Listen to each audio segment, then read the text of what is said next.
स्वागत है आपका अपने YouTube चैनल SG क्लासेस 247 पर। आज हम चैप्टर नया स्टार्ट करने जा रहे हैं जिसका क्लास 9th का है। क्लास 9th का चैप्टर रेखा और कोण। ये 6 नंबर चैप्टर है इसका, जिस पे नाम है रेखा और कोण।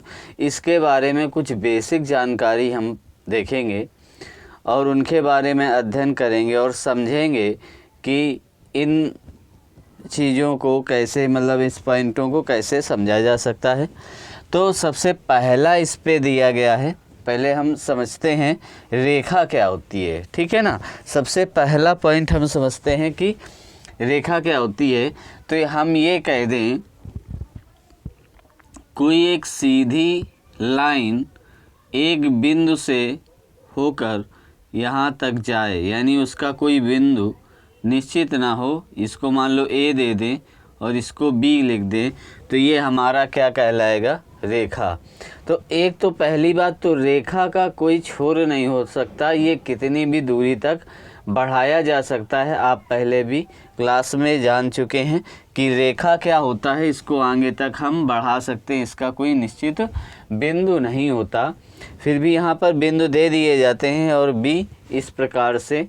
तो हमने ये समझा कि रेखा क्या होती है। अब हम समझेंगे कि रेखा खंड क्या होता है। तो रेखा खंड क्या होगा,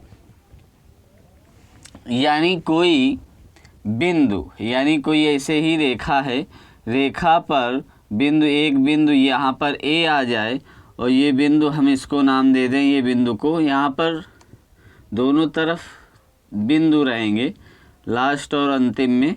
तो ये हमारा क्या कहलाएगा, रेखाखंड। इसको हम प्रदर्शित करते हैं रेखा को ए बी इस तरीके से, और इसको प्रदर्शित करेंगे ए बी इस तरीके से, रेखाखंड।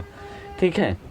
अब हम दूसरा पॉइंट देखेंगे, किरण क्या होगी। तो किरण में क्या होता है, एक निश्चित पॉइंट वहाँ से निकलने का होता है। ठीक है ना। यानी एक निश्चित पॉइंट होता है कि वहाँ से किरण निकल रही है। तो यहाँ से मान लो एक पॉइंट है, यहाँ से ऐसे ये किरण निकली, ये रेखा का ही एक रूप है। ठीक है। तो ये हमारी क्या हो गई, किरण।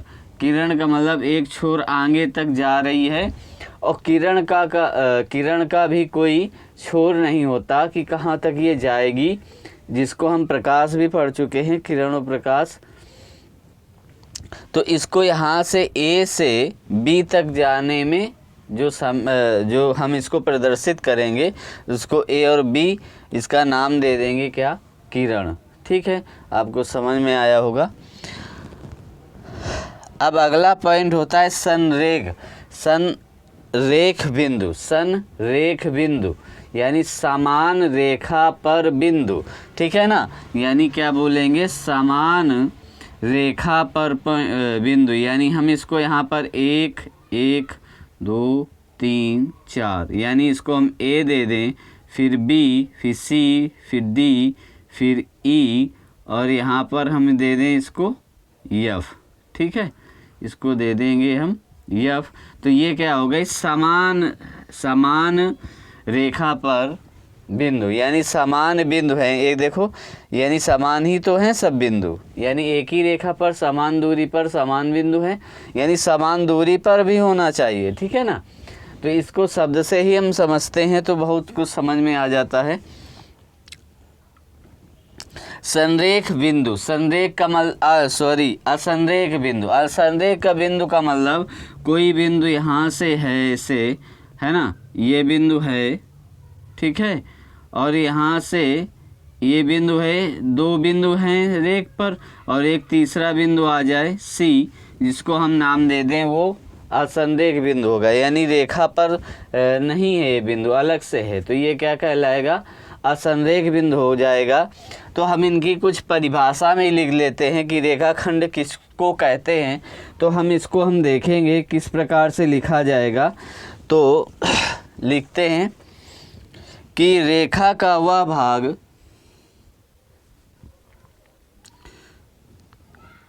एक रेखा का वह भाग वह भाग जिसमें दो अंत बिंदु होते हैं, दो अंत बिंदु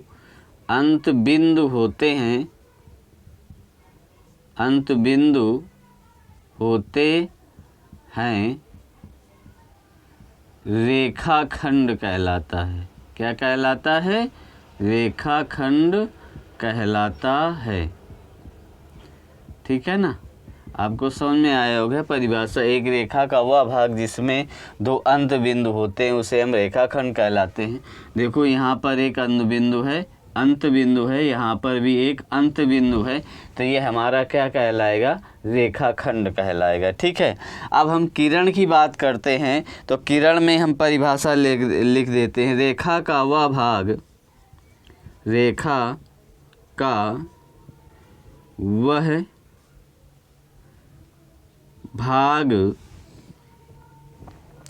जिसका एक अंत बिंदु होता है, रेखा का वह भाग जिसका एक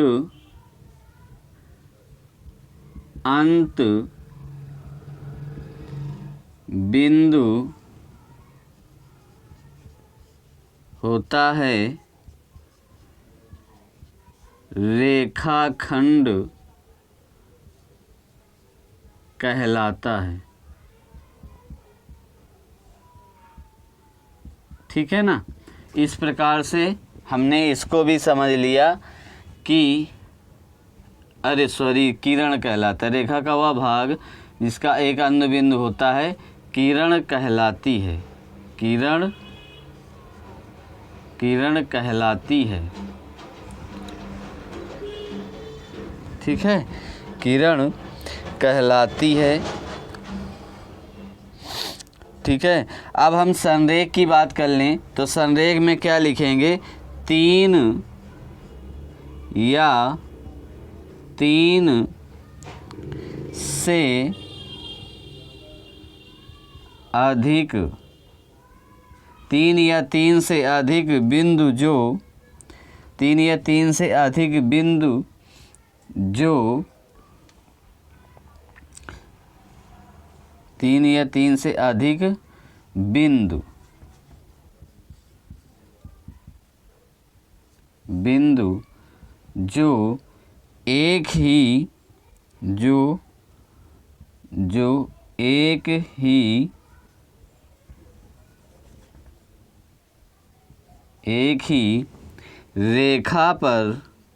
एक ही रेखा पर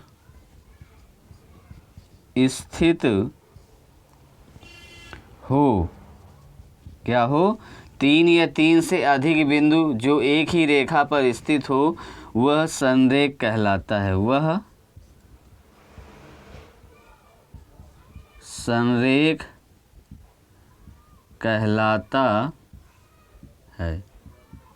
ठीक है, इस प्रकार से आपने इसको भी समझ लिया।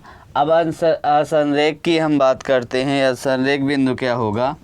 लिखेंगे तीन या तीन से अधिक बिंदु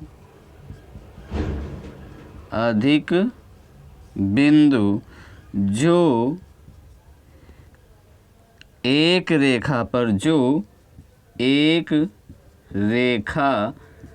पर स्थित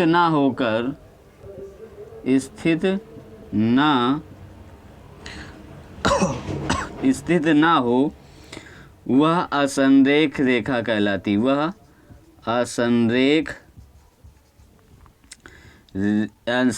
बिंदु कहलाता है। ठीक है ना, असंरेख बिंदु कहलाता है। ठीक है, इस प्रकार से हमारी ये परिभाषा क्या हो गई? पूरी हो गई। हम किस प्रकार से इसको लिख सकते हैं? जैसे रेखा है तो रेखा तो आप समझ चुके हैं कि एक बिंदु से इसका कोई निश्चित बिंदु नहीं होता। रेखा का कोई भी निश्चित बिंदु नहीं होता। अब रेखाखंड में एक रेखा का वह भाग जिसमें जो दो अंत बिंदु होते हैं, क्या होते हैं, दो अंत बिंदु होते हैं, उसे हम क्या कहते हैं, रेखाखंड कहते हैं। किरण किसे कहते हैं, रेखा का वह भाग जिसका एक अंत बिंदु होता है उसे हम किरण कहते हैं, ठीक है। और संरेख किसको कहते हैं, तीन या तीन से अधिक बिंदु जो एक ही रेखा पर स्थित हों वह क्या कहलाता है, संरेख कहलाता है ना। असंरेख बिंदु क्या होंगे, तीन या तीन से अधिक बिंदु जो एक रेखा पर स्थित ना हो, क्या हो, एक रेखा पर स्थित ना हो, वो क्या कहलाएगा, असंरेख बिंदु कहलाएगा। तो उम्मीद है आपको ये पूरी परिभाषा रेखा की समझ में आ गई होंगी, ठीक है ना। तो आज कुछ कारणवश पूरा वीडियो इसका परिचय का नहीं दिए पा रहे हैं, तो इसके लिए हमें खेद है। हम नेक्स्ट क्लास में आपको कोण के बारे में पूरी जानकारी देंगे और पूरा ही आपका परिचय पूर्ण करवाएंगे उस पर। तो धन्यवाद। क्लास आपको पसंद आई हो तो लाइक करें, सब्सक्राइब करें। Thank you.